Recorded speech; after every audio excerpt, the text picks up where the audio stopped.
Subaru! Alright, how's it going, guys? Today we're going to be talking about what is the best generation of the WRX. Also, keep in mind, I'm only going to be starting from WRXs that were made available in the US, so that starts from the Bug Eye in 2002.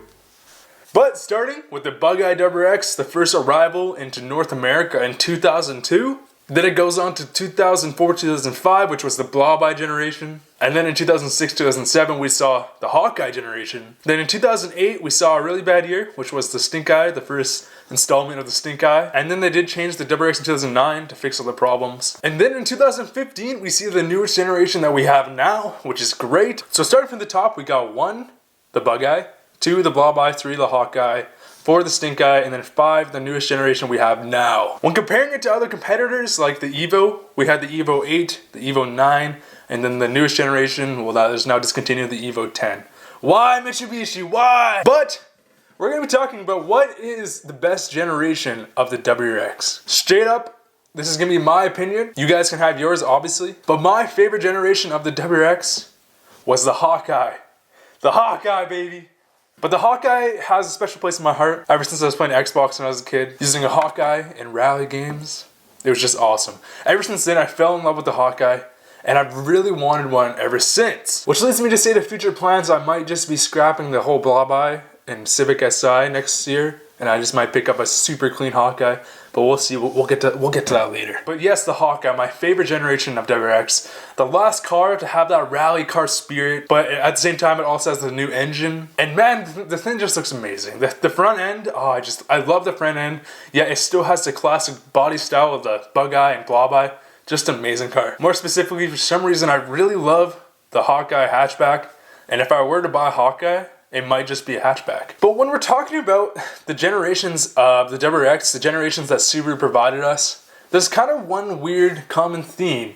There were so many generations, so many refreshes, and so many tweaks they made throughout the years. It's pretty weird, don't you think? When we're looking at competitors such as the Evo, when they only had 3, when in reality you can say the Subaru had at least 6 or 7, because in many years, even though it wasn't a separate generation, Subaru made huge changes in a mid-refresh, even though the generation was only 1 or 2 years old. And then there's the Evo, obviously, the Evo 8 and Evo 9, amazing cars, and then the Evo 10, obviously they made refreshes, but it's still the exact same car since 2008 to 2015. And then Subaru had vehicles that lasted 2 years, 1 year in some cases, up until our newest generation, which is now probably gonna last 5 years, which is pretty crazy. But why is it that Subaru felt the need to constantly refresh, change the model, change the front end? Why did they want to do that? Well, there is no one answer. I'm sure there's many answers, but to put it short, Subaru wanted to stay relevant. Subaru wanted their vehicles to still just be the new hot thing. They wanted to keep their sales up and revenue up while changing minor things. Like from the Bug Eye to the Blob Eye, there wasn't many changes. Same engine, same heart, same Scooby heart. Yet, they had to change the generation. Why? Because they wanted more money.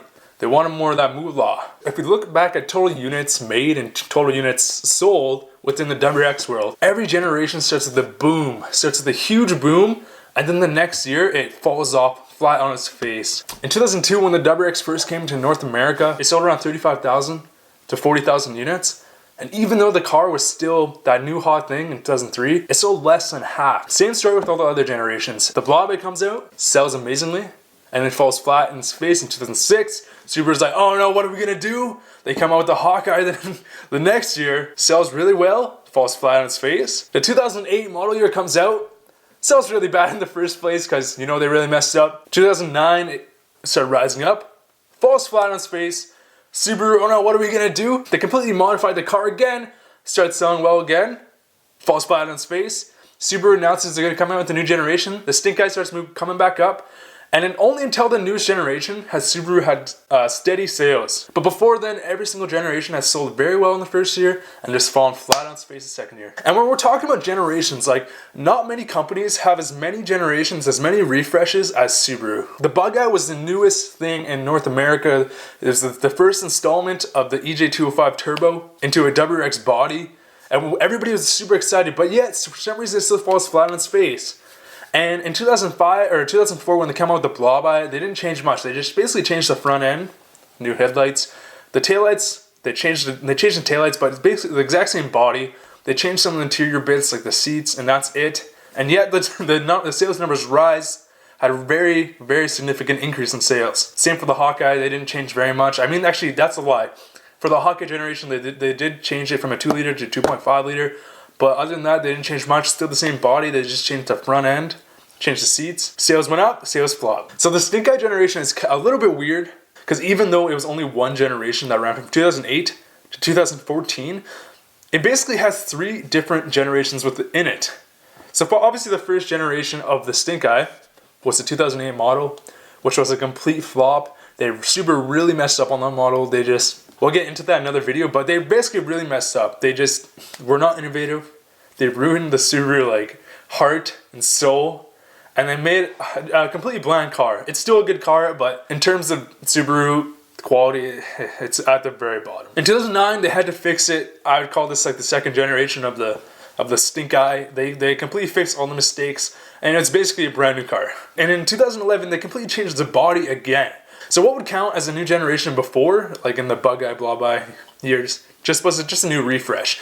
They added more wider fenders. They just changed interior bits and they changed a bunch of stuff, which would count as a generation back in the day, but now it's just a refresh. So they basically just had 3 different generations within the one Stink Eye generation. That's more understandable. They didn't change as much as they did on the Stink Eye, but they did change the front bumper and stuff, which I mean would count as a new generation back in the day, but not now for some reason. But again, new refresh, changed it up, but I wouldn't really count that as a different generation compared to the other ones. Also, in terms of the Blob Eye, they also changed the whole interior from 2004 to 2005. Why?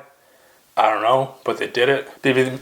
Maybe people thought it was too bland and outdated, so they're like, we'll throw in the new Hawkeye interior in the 2005. Whatever. So in terms of generations, we got the Bug Eye, the Blob Eye, which I mean I'd almost count as 2 generations because it completely changed the interior, which in terms of Subaru could mean a new generation, honestly. Within 2 years, they decided they had to change the complete interior. So that's Bug Eye, Blob Eye Part 2, Hawkeye, Stink Eye, which counts as 3 generations, honestly, and then the newest generation. So we got 8 generations, 8 differences of Subaru within about, what is that? Within about a 16-year gap. That is the average of Subaru making pretty big changes within every 2 years. 2 years. Why? And we'll touch back on what I said before. It's because Subaru wanted to remain relevant. They wanted to make all their cars not fall flat on their face. They wanted to keep the relevance of the WRX up. And so what they did is they basically just made new generations, I guess. And before the iPhone existed, there was the Subaru. Every year you could just expect another WRX that shamed the previous year WRX. But in terms of generations, my favorite year is the Hawkeye. Definitely tell me what yours is down below. See you guys later. I really want to make a video outside, driving my car, having fun, doing a little vlog. But there's so much freaking snow! There's a whatever that is called, a John Deere having some fun, having to just look at that. That pile is taller than that truck. That pile is taller than all those garbage cans. What the heck? Hey, Original Joe's. What the heck, Canada? I want to make some quality content. Also, I don't know if you can see it, but one of my neighbors has a really, really nice GTI 1.8T. Really, really nice, really clean. And oh man, if you watch this video, dude, comment down below. I love your car.